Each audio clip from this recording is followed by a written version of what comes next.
আমি অধম গুনাহগার সাধারণ মানুষ, আমিও পথ হারা ছিলাম, গোমরাহ ছিলাম, সত্য কি জানতাম না, দলালাতে ছিলাম। ইমামুজ্জামান আজকে তিনি আমাদের মাঝে নাই। তিনি 2012 সালে ইন্তেকাল করেছেন। অন্যরা বলে আপনারা ওনার ছবি কেন টাঙান? ওনার ছবি টাঙাই এই জন্য, ওনাকে পরিচিত করানোর জন্য। ওনাকে অনেকে জানেন না। ওনার চেহারা দেখলে কি মনে হয়? উনি কি বাঙালি ছেলের চেহারা মনে হয়?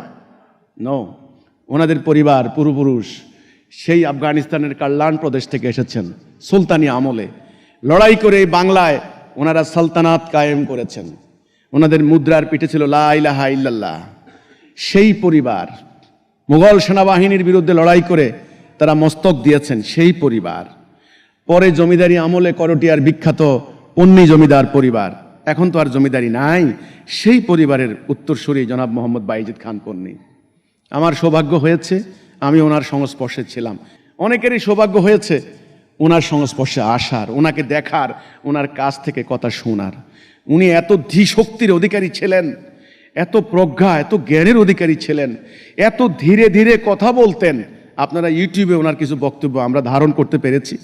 সেই মহামানব আমাদেরকে এই মহাসত্য দিয়ে গেছেন। তিনি বলেছেন, দেখো 180 কোটি মুসলমান, রিয়েলাইজ করো এদের নামাজের অভাব নাই, এদের জাকাতের অভাব নাই, এদের মসজিদ মাদ্রাসার অভাব নাই, এদের আলেম ওলামার অভাব নাই। কিসের কারণে আজকে তারা পৃথিবীর লাঞ্ছিত জাতি হয়ে গেছে? কিসের কারণে? তিনি বললেন, প্রশ্ন করো, নিজেকে প্রশ্ন করো, চিন্তা করো। আমরা বললাম, বলুন কিসের কারণে?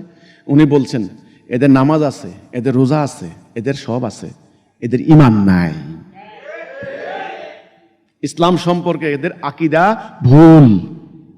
ঈমান আকীদায় দুটা মহামূল্যবান জিনিস না থাকার কারণে বাকি আমল বরবাদ হয়ে যাচ্ছে।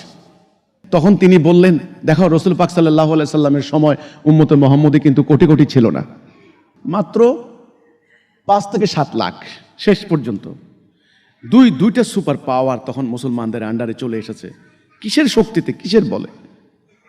তারা সেই ইসলাম, যে ইসলাম তাদেরকে দুনিয়াতে সেরা জাতি বানিয়েছিল, সেই ইসলাম আজ তোমাদের মাঝে নাই।